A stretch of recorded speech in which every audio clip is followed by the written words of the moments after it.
Hey, good morning.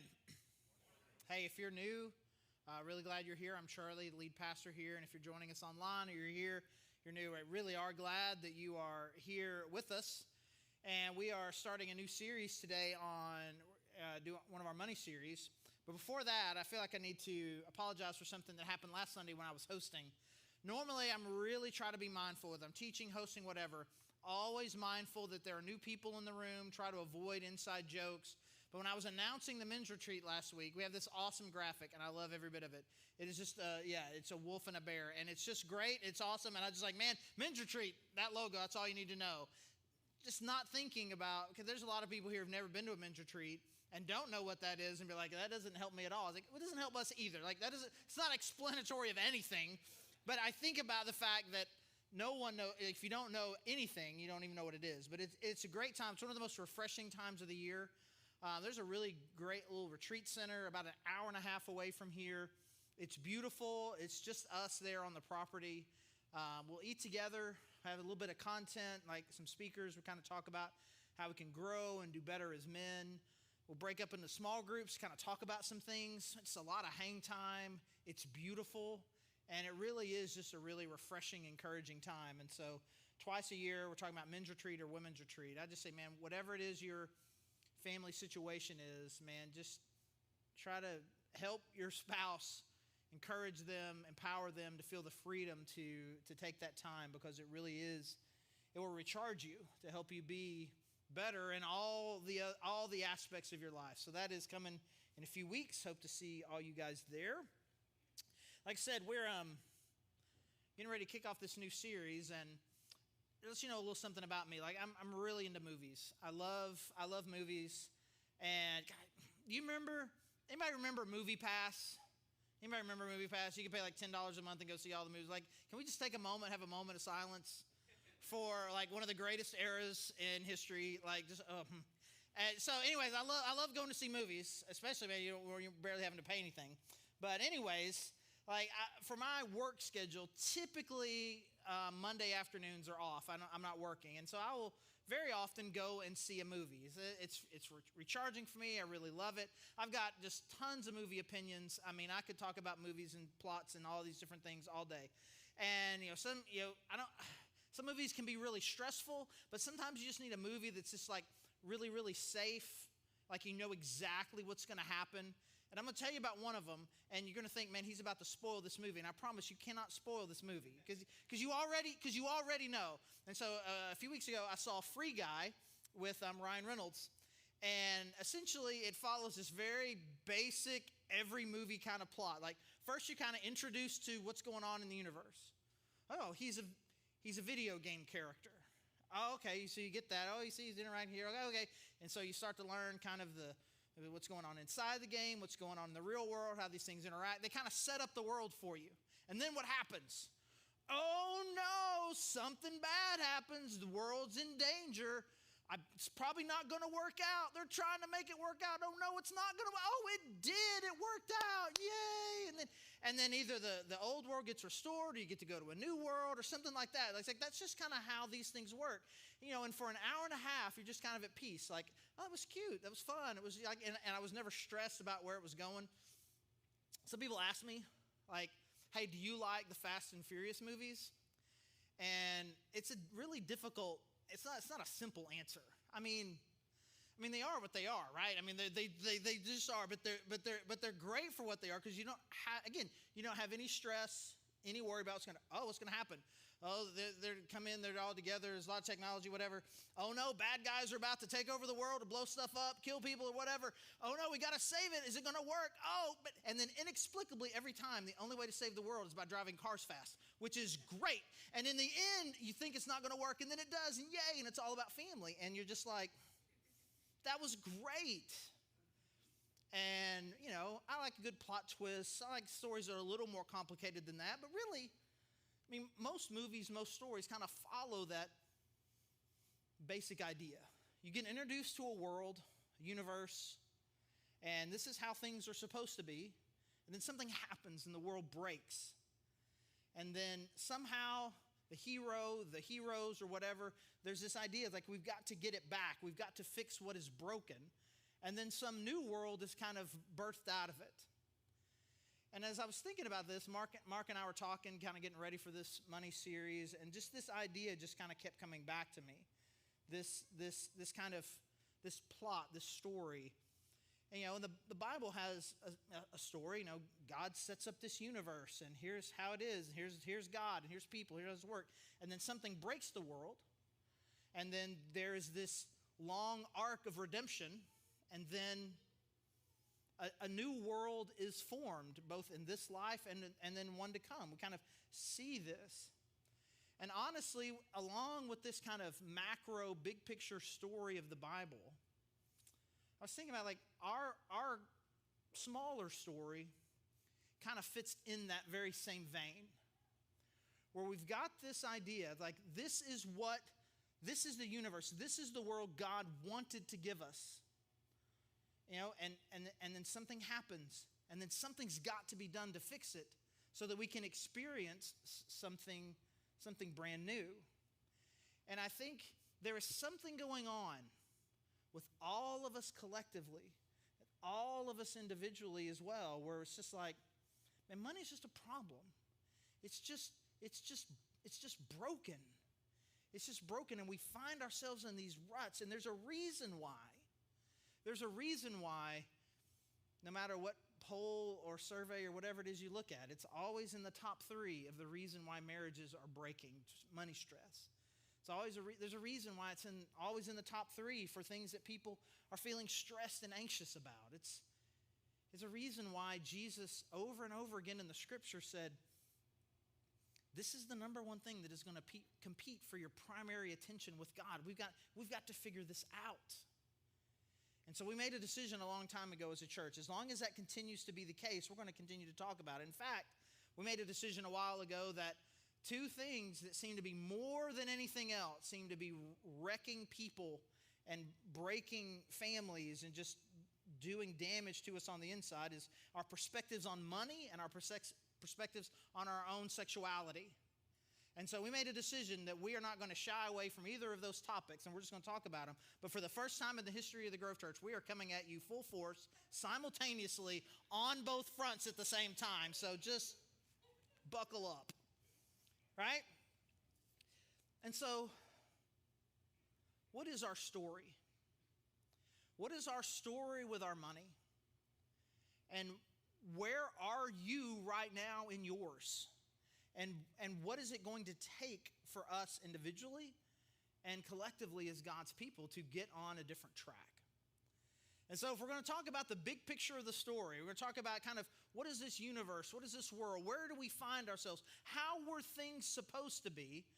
Let's go to the beginning. And the beginning is the actual beginning. Genesis 1:1. In the beginning. In the beginning, in the first character we get introduced to, in the beginning, God created the heavens and the earth. And then we see the Spirit is hovering over chaos to bring order to chaos. And then we see this powerful God just speak with words. And by speaking words brings everything into existence. We see light and darkness, and then we see the shapes begin to come, and planets and skies and heavens, and then land and water, and then He begins to fill the skies and begins to fill the seas, and we see this powerful creative God putting together everything that we know. So we see from the beginning, okay, this is we live in a created world by a very good and powerful God, because at the end of every day, He's like, man, that was good. That was good. That was good. And then we find ourselves on day number 6, and this powerful God begins to fill the land with creatures. We got fish, we've got birds, and now we're going to fill the lands with land creatures. And then moving towards the end of day 6, God has one more thing that He wants to create. Genesis chapter 1, verse 26. And then God said, let us make mankind in our image and our likeness, so that they may rule over the fish in the sea and the birds in the sky, over the livestock and all the wild animals, and over all the creatures that move along the ground. So God created mankind in His own image. In the image of God He created them. Male and female He created them. God blessed them and said to them, "Be fruitful and increase in number. Fill the earth and subdue it. Rule over the fish in the sea and the birds in the sky and over every living creature that moves on the ground." Then God said, "I give you every seed-bearing plant on the face of the whole earth and every tree that has fruit with seed in it. They will be yours for food. And to all the beasts of the earth and all the birds in the sky and all the creatures that move along the ground, everything that has the breath of life in it, I give every green plant for food." And it was so. And God saw all that he had made, and it was very good. And there was evening and there was morning, the sixth day. So God has created the light and dark. He's created planets and stars, the sun, the moon. He's created all these things, and he's begins to fill it with birds, and begins to fill it with fish and with animals. And he's like, well, there's one more thing that I want to create. And somehow this is very different. He's like, I want this creation to be in my image. I want this creation. I want it to reflect me in some way. Very different and distinct from everything else. And then after those 6 days, he looks and he says, man, every bit of this. And this is very good. And so we jump into the big picture story of the Bible. And ultimately, we kind of begin to insert ourselves, kind of begin to think, like, where do I fit? Okay, I'm one of this. I'm one of this creation. And so we see the beginning. We see kind of laying the foundation, kind of for what the world was, what the world was supposed to be, and who the major characters are. And there's a couple of things that I think that I want to make sure that we observe from this passage. And when I say them, they're not going to seem necessarily particularly insightful, where you're just like, man, I didn't know that. But I think it's going to be really important for us today to kind of move from, do I know that, to do I believe that? Because I think, as we think about our story and the reason why money and possessions are such a stressful part of our story, I think it very much begins with shifts and problems and attitudes that we have about really believing these two fundamental truths about God and the universe that he's created. And the first one is this. The first thing is this. The world belongs to God. It's his. He built it. He made it. He owns it. It's his. It is his property. It is his creation. It is his masterpiece. It is his work of art. Choose your metaphor, but regardless, this is him. It came from him. It is for him. It belongs to him. It is 100% his. Psalm 24:1 says, it just explicitly says, the world belongs to God. Everything that's in it is God's. It is his possession. I was talking about this with somebody earlier this week, just this idea of a God. There was just God. And he was like, I want to create. He had something just like an artist that was just in him that he wanted to get out. An act of beauty and of power and complexity. And he created it. He made it. And it's his, and there was nobody that's like, okay, well, I need people to buy this. I need people to see this. It was just in him. And he created it. It is a beautiful piece of art. But it is important for us to understand that it is his possession. It belongs to him. And on it, you start saying that, and I'm like, again, if I put it on a quiz, God owns the universe, true, false. You'd be like, oh yeah, totally true. But I say it out loud, and I say it enough times, and I don't know, you start to feel a little queasy, starts to feel a little weird, because there's something that we associate when someone says, that's mine. You're like, but maybe it's mine. Like, what do you mean? Like, we associate that with selfishness, with control, because that's what typically we mean when we say it. That's mine. That means you don't get it. And so we start to have some sort of objections even to this idea. And can we just be honest? We have a very self-centered worldview. We have a very person-centered worldview, where really I look around and all I see, this is about me. This is about me. And at best, on my best days, this is about us, people. That's what this life is about. It's about us. To the point to where it's very typical of Americanism. There is an American cult that essentially remade this idea and essentially says that all souls existed already. And the world was created to put them in it so that they could have a place to be. So then the world is ours. And a very natural consumption mentality comes with that. Again, a very American type of tradition. But that is not what happened. This wasn't created for you because you weren't here. I need a good place for Charlie to go. What Charlie? No, Charlie. God created for him. Now, ultimately, he did create people, and there's a reason for that. But I think there is a sense in which we just kind of need to stop and be like, this is his.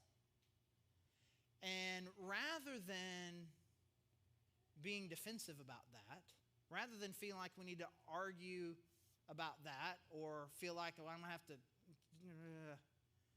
let's just take a moment, step back, and just admire that. I mean, we go to museums. I say we.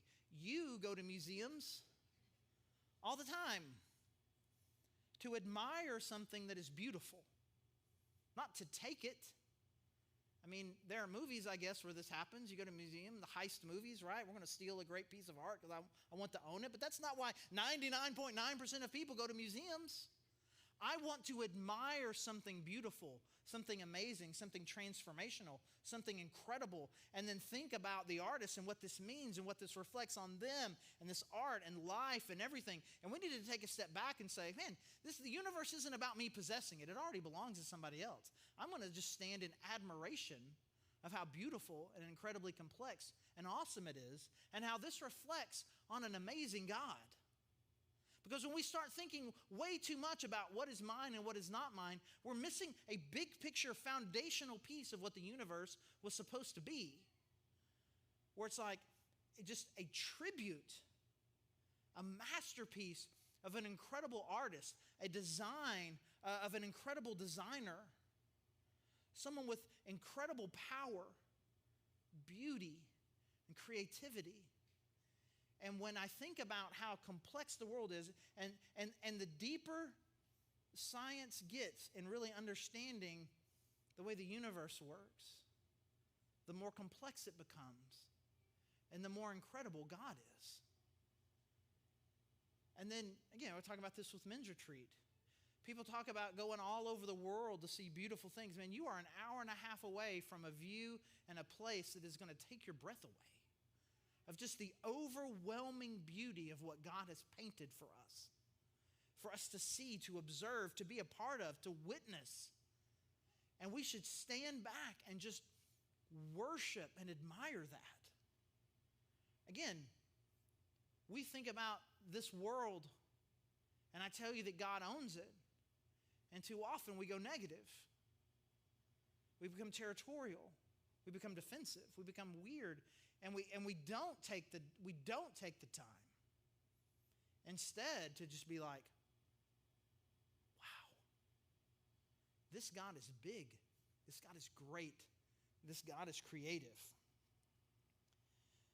And so it all belongs to him. It's totally his. But again, he didn't leave it there. He didn't just create something. After, I guess we're halfway through day 6, he looks and says, this is all really good, but there's one more thing that I want to create. I want someone to experience this with. I'm going to create someone in my own image, someone that is a reflection of me, not something that is inanimate, not something that is simply beautiful, not something that operates on instinct, but something that is they're aware of themselves. They're aware of me. They're aware of the world around them. And they can experience with me as a partner, as a friend, as a son, as a daughter. They can experience this, and I can share this with them.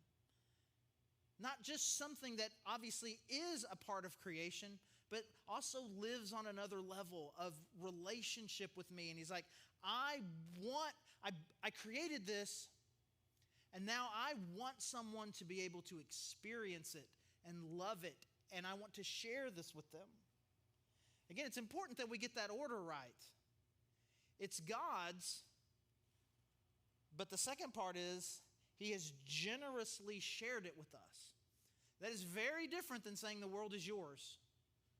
The world belongs to God. It is His. And He has made a decision to say, I want to create a people that I can love, that can love me back, that I can share all of this with. I mean, He says this all throughout here.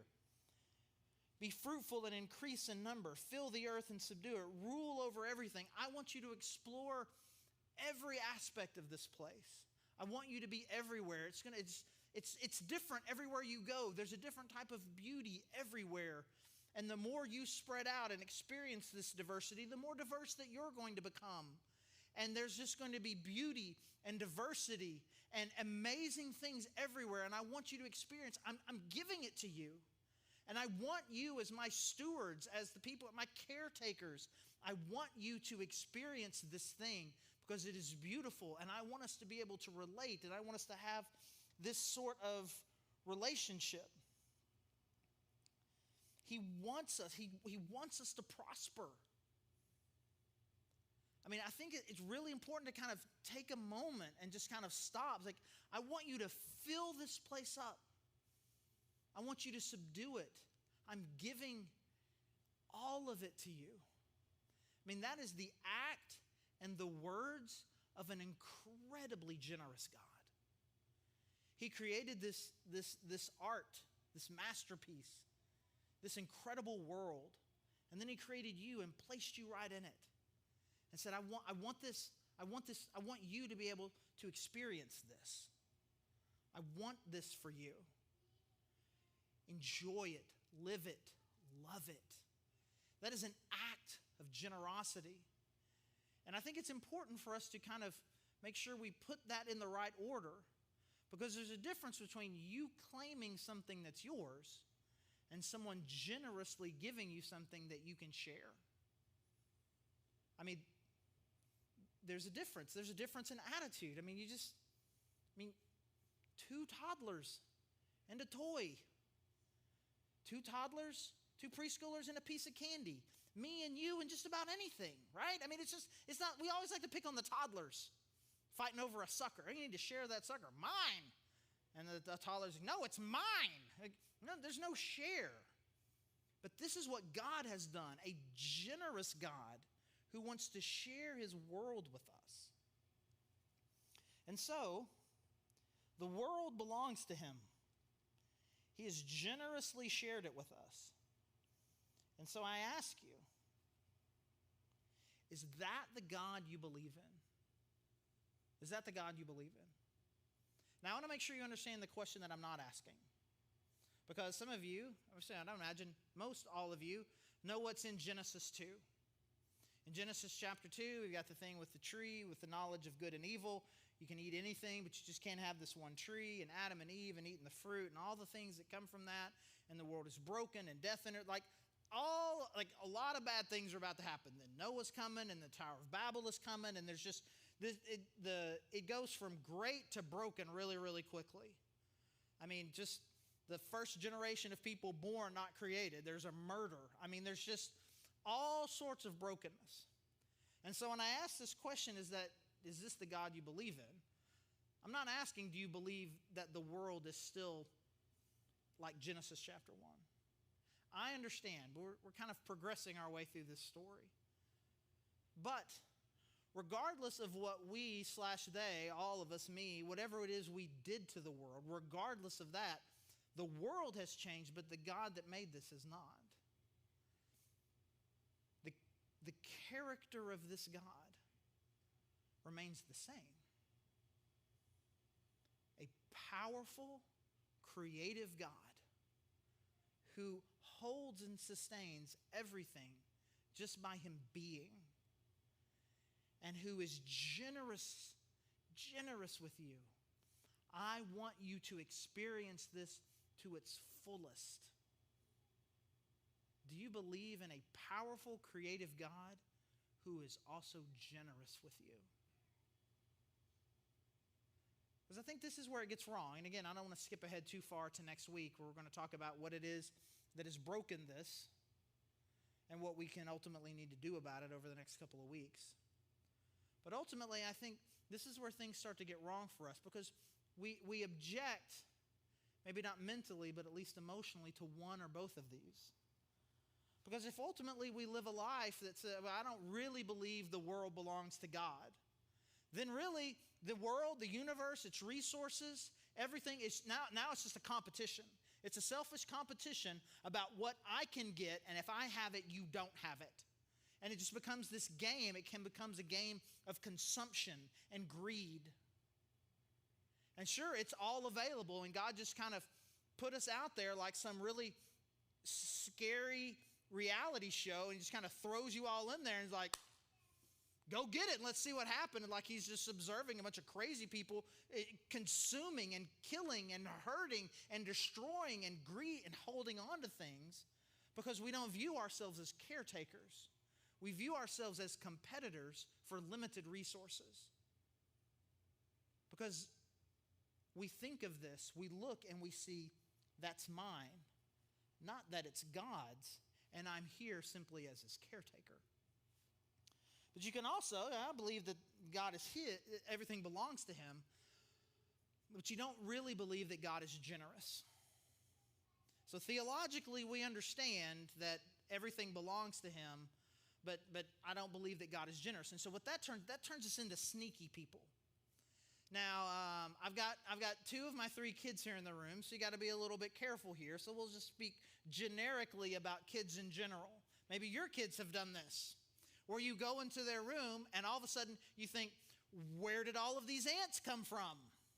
And then you begin to search and you follow the ants. It's like, oh, okay, candy wrappers, cookie wrappers, packages everywhere, where you see the remnants of sneaky candy and cookie consumption. Or you go into the pantry and you're like, oh yeah, those are those cookies we bought last week. And you are absolutely convinced that there's at least 80% of the cookies in there, and you're like, it's empty.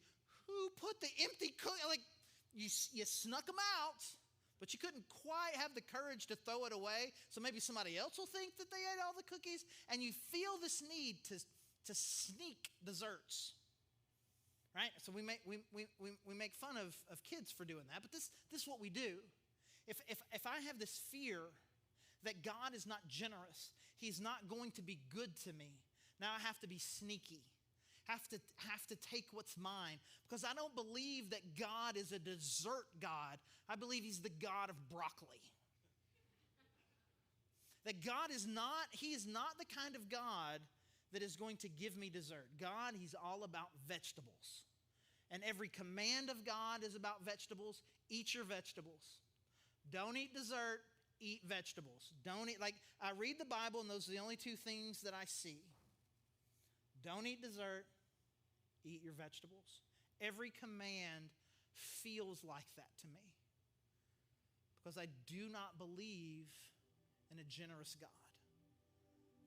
And we'll see this just the very next week for us, just a few verses away in the scripture.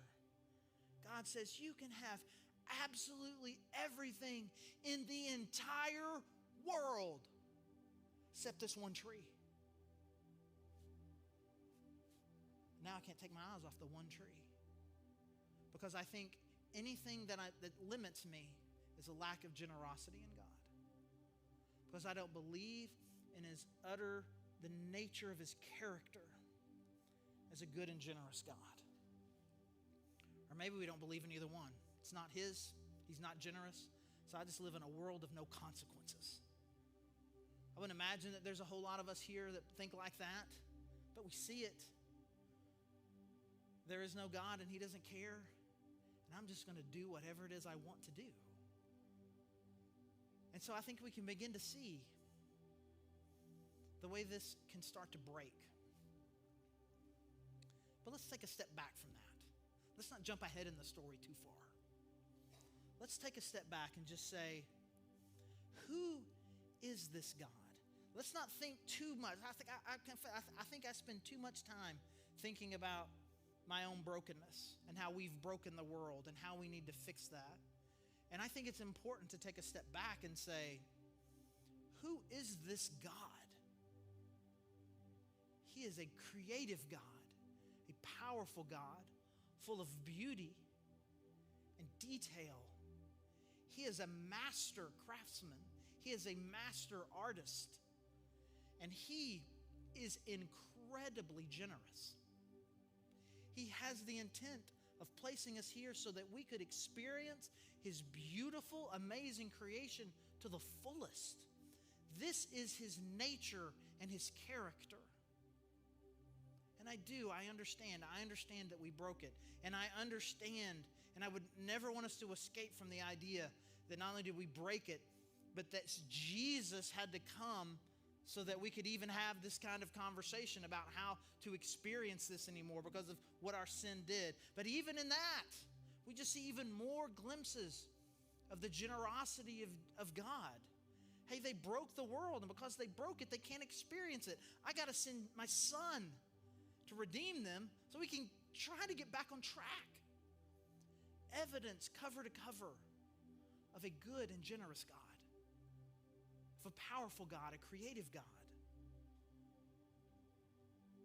And because we don't see it, we don't believe it, we don't experience it, we get off the wrong direction. But if we can take a step back and just in this moment, just worship a powerful, good, and creative God,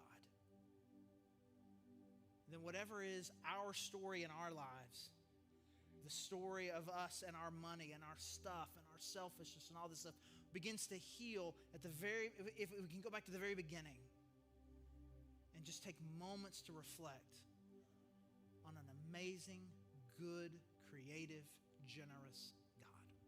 Let me pray.